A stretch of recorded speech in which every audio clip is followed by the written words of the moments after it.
were a couple of things I wanted to comment on. The only one that comes to mind right now, that was Gloria Aldred.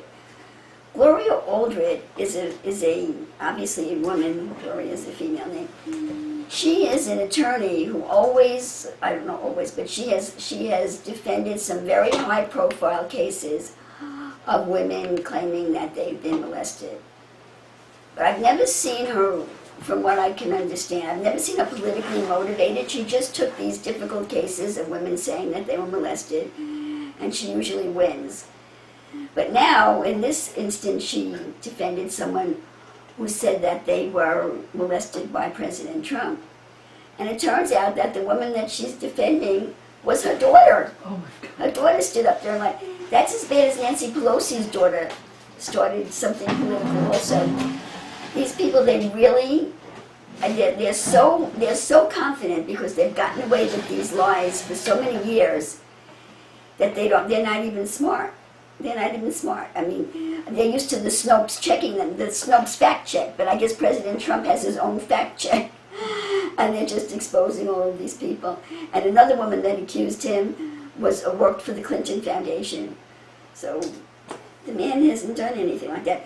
But this gentleman, he did make a mistake. You know, President Trump, he did pay off on one lawsuit, and that is the one that was running as he ran for president. And he, if he wasn't a presidential candidate, he would not have paid off, because he said that the reason he never paid off on any case was that he always won. If it came to the point that you were going to sue him, okay, he stood on his principles, and he would see it through to the end no matter what it cost him because of his principles. And this last case, which had to do with Trump University, he claimed that he had a prejudiced judge, and it really sounded like it was a prejudiced judge, and he was going to see it through to the end.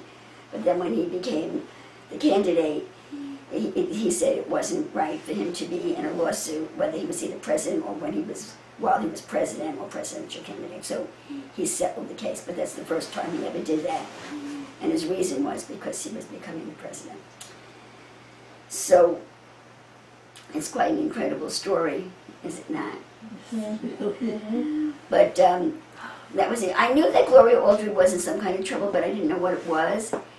And I hadn't really realized that the resistance had stopped and that there was no more talk about Antifa. And I think I had heard this once before, that the violence of the resistance was getting pretty serious, with Soros sending out mobs wearing masks and carrying bats.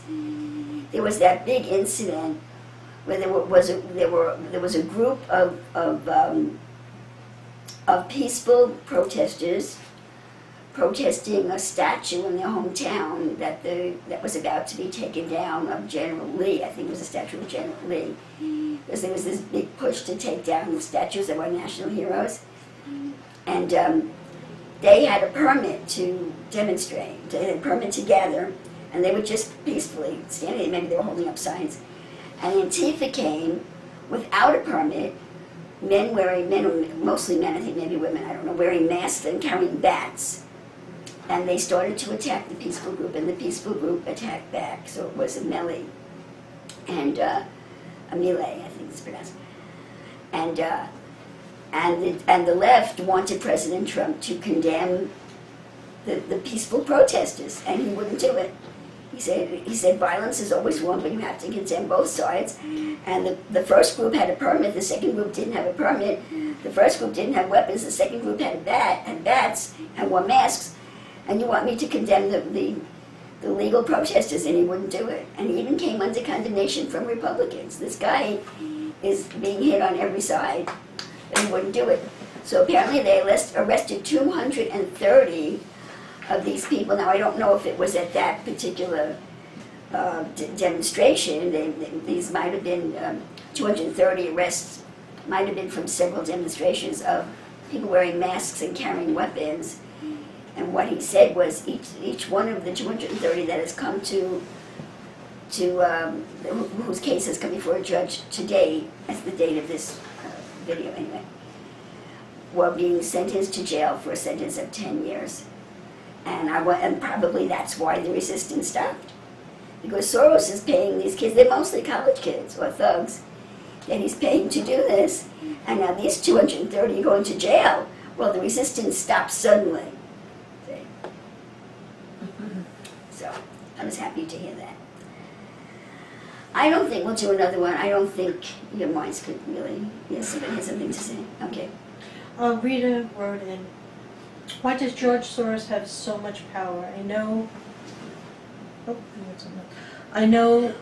of him, but I don't know that much about him. I know he's ultra rich. I've heard enough to know he's really evil. Yes, he is really evil. He's not a practicing Jew. He's probably a Luciferian, but he's definitely not a practicing Jew. He will tell you that. But he was born Jewish in Hitler's Nazi Germany. And his parents turned him over to a Catholic family so that he would escape Hitler. And as a member of the Catholic family, he became a part of Hitler's troops that were persecuting Jews. And it just twisted him. He's just a very twisted, evil man who doesn't believe in anything except himself. He made all of his money in the stock market. And he's a multi-billionaire, or he was a multi-billionaire. You might have heard on one of these videos that, or maybe it wasn't clear on the video, that President Trump signed an executive order about a month ago that gave him the legal right to arrest a lot of these people, and the grounds that he did it on, because they're all pedophiles. He knows that they're all pedophiles. So he signed an executive order that extends for this country and anywhere in the world, anyone that's a danger to humanity and having to do with human trafficking, etc., was subject to arrest.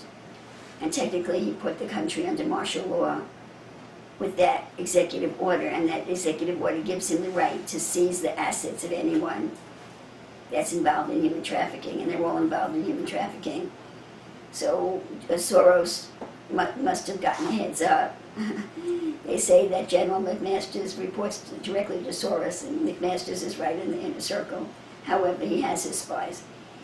He knew that it was coming, and he gave away 8 or 18 billion, I'm not sure, 8 or 18 billion. I think it was 18. $18 billion. He emptied out his bank account and distributed it to left-wing causes so that Trump wouldn't seize it. He probably has more hidden somewhere, though, but overseas somewhere. But that's who he is. It's his money. He has overturned governments all over Europe. You might have picked it up too, and each time he does it, he gives it a color revolution. They've unseated duly elected presidents in other nations and gotten away with it. Him working with the CIA, with this cabal. Remember, the cabal, these evil people, they're multinational. They don't have any loyalty to any nation, just to themselves, and they want world power over all of the nations. And he's a part of this cabal, this world government cabal that wants power over all nations. They want to do away with all nationality. That's what the UN was doing. That's what the plan is, to get rid of all nationality. That's why they don't want you saluting the flag. That's why they've messed up our history and trying to make the students hate all of our heroes. They want to get rid of all nationalism so that your only allegiance is to the world government. And all of this was depicted in advance in a book called 1864, or 1964, 1964. 1984? No, was it 1964? I don't think it was 18. 1984. 1984. 1984, yeah. The name of the book and the movie is 1984. So it was predicted, because these evil people, they've been predicting their plans for 100 years. They're hidden in plain sight. But the people all think that it's just a story or it's a joke, but they've been advertising what their plan is for a very long time. So that's it, his powers with his money, and he's probably a Luciferian also. And if he gave all that money away before Trump signed the executive order, that means he's into pedophilia and human trafficking also. So he's probably a Luciferian and a very evil man. So it's not just the money. You have to understand that it's the Luciferian power that gave them all of this money. It's very evil. very evil, that that it's gone as far as it's gone. And it's the last moment in time. Jesus has to show up now.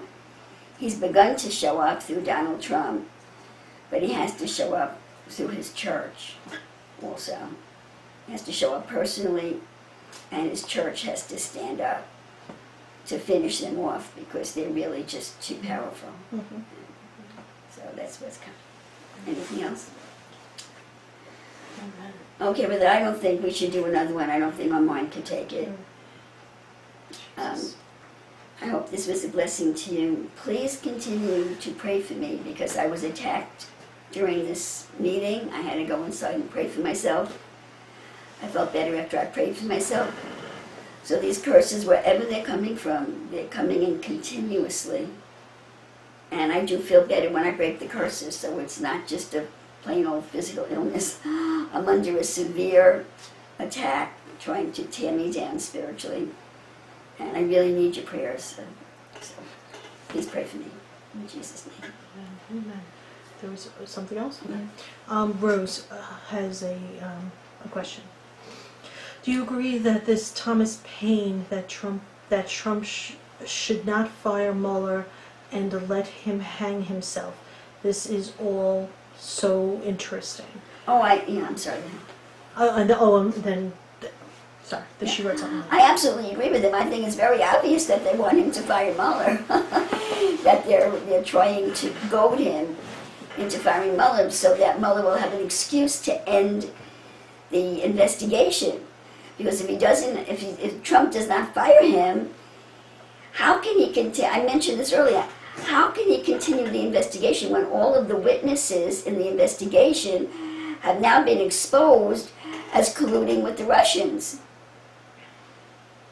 The situation is so bizarre that it not only is it unbelievable, but everything that they do is so unbelievable. What it says is that they've gotten away with so much that they really think that the people are that stupid, okay? But of course the people don't know what's going on, but they know something's going on because they elected Donald Trump, right? But they didn't know what was going on and they didn't know what to do about it. And the elected people in Congress, they either were buying into the money or they weren't doing anything. Maybe they felt they couldn't stand up to them. They were frightened. I remember Jason Chaffetz quit, and I was really mad at him for quitting, but I guess I shouldn't be mad at him if they threatened his life or his family.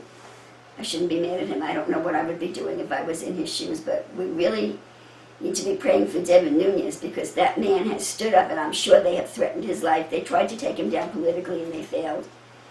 He's the head of the committee that published this memo, and I remember when he was on TV when he first discovered it, and he went to see the president to give him the information. He's a real hero, and I pray that the Lord sustains his life. So we're really in a civil war. I'm amazed that that man that was the president of Donald Trump's transition team was murdered to get that information. Brethren, you have to realize what's going on here. Nobody's safe. The only reason you're safe is because they don't know you exist, but they know we exist, I guess, better than they're not afraid of us, We don't have any power, well, they don't think we don't have any secular power to hurt them. But the country has been taken over by the mafia. That's what has happened. The country has been taken over by the mafia. And Jesus is going to show up. Maybe this year. There has to be a reason that I'm under such an attack. We'll see what will happen once we move into the office and are open for business. We'll see what happens. I'm hoping to get our sign-up before I leave for Florida. At least, I think, for years I've been saying, when we used to get attacks on the office when we were printing out the New Testament or the Old Testament, when June and Sheila used to work here, the printers wouldn't work and we couldn't get the books printed out. I always used to say, if it was a new book, I would say, you've got to get it up on the internet. You have to break Satan's power.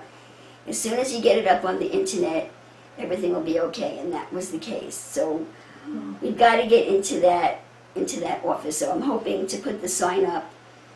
Hopefully this week. We got the landlord to sign the permit. Now I just need 3 documents from the people that are making the sign for us. And if they give it to me tomorrow, I'll go down to the building department on Tuesday, and then possibly they'll have the sign up by Friday. If not by Friday, by a week from Monday. So I'm hoping, even though we're not moving in, just to get the sign up. And of course tomorrow we're having the telephones installed. I don't know that the carpeting on the steps or that the fixing the door is that important, but I think opening the telephone is significant. Okay. And my desk is arriving, so all the desks will be there. But I think opening the telephone is significant, and getting up the sign is going to be significant. And the sign, that's the sign that goes on the building. And we're also going to put up a sign in the window saying Living Epistles Ministries is coming, and that we're going to do, Lord willing, tomorrow, okay? And the hours, okay? So I'm hoping that will be a big breakthrough, you know. So, you know, this attack on me is coming from a very high spiritual place. It's manifesting through some local situations of jealousy or anger, but it's coming from a very high spiritual place, because I think the prophecy that came forth New Year's Eve from Pastor Gary Stevens was very clear that the revival is going to start here. Well, we've known it for a long time that the revival is going to start here, because Christ Jesus is going to stand up here, and the revival is going to start here. And it's probably going to happen in 2018, and maybe early in 2018. So the attack is coming from a very high spiritual place. If they can kill me, then they'll put off Jesus' plan for a long time. But they can't kill me, you know. And if they could kill me, he'd raise me from the dead, because I'm the one that he picked. No, for no particular reason except that he picked me. Most likely because I was a nobody, but he did pick me, and I'm the one that he picked, and he's going to stand up in me, and that's the way it's going to be. Amen. So he's going to do whatever he has to do to keep me alive.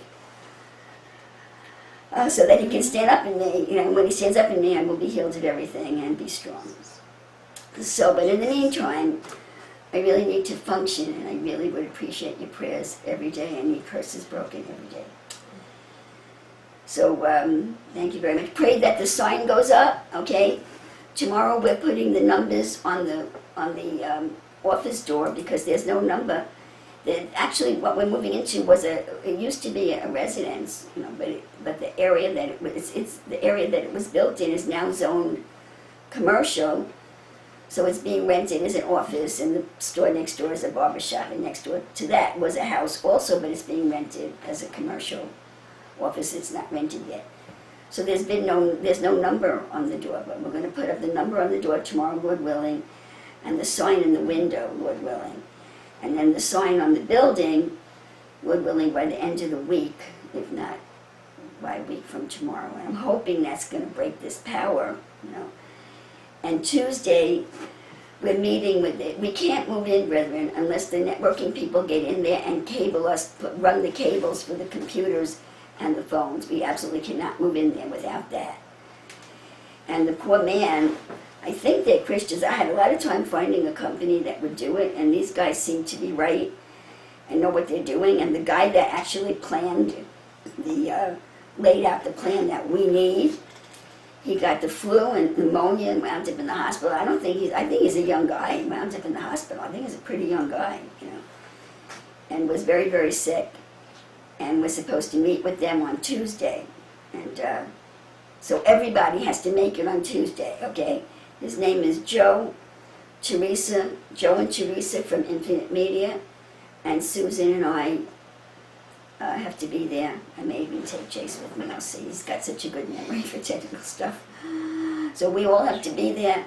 This meeting has to take place. They have to get there without a car accident or anything crazy happening to them, because we simply cannot go into business unless they do this cabling, and I haven't been able to find anyone else that could do it, believe it or not, except one other guy who was a crook. So they have to get there, we have to get there, we have to seal the deal, reach a price, and they have to, as a matter of fact, you know, I wanted them to wait until I came back from Florida, but things are so intense, I'm really considering letting them do it and just put it in Susan's hands, you know. And And just let them do it. I mean, look at, they're killing me, Susan. They're killing me, you know. Yeah. So we need to strike a deal. We have to confirm the price, and then I looked at their proposal, and there are other things that I want. And if they I'm going to tell them they should come in and do it as soon as they can do it, Susan. If that's okay with you, I'll leave it with your hands. Okay. And if you need Jace as a technical assistant with you, they should do it as soon as they can, because this is insane what's going on with my body. Yeah. Okay. And that means when they do it, you move in the next day without me. You and Cheryl and Jace move in. And if it's a Monday, June is there. Okay? Okay. Okay, glory to God, hallelujah. But Satan, we break your neck. You're finished. Amen. Okay. Break the neck of the goat. Amen. Amen. Just some comments where Rose replied, "Wow, thank you, amen. I'll be praying for you, and thank you for the videos." And then Doughton said, "Thank you for these interesting insights into the current U.S. Policies. I'll be praying." Also. Yeah, Doughton, it's true that it's U.S. policies, but it's affecting the whole world. It's affecting Britain also, and those of you in Nigeria. It's affecting the whole world. Amen.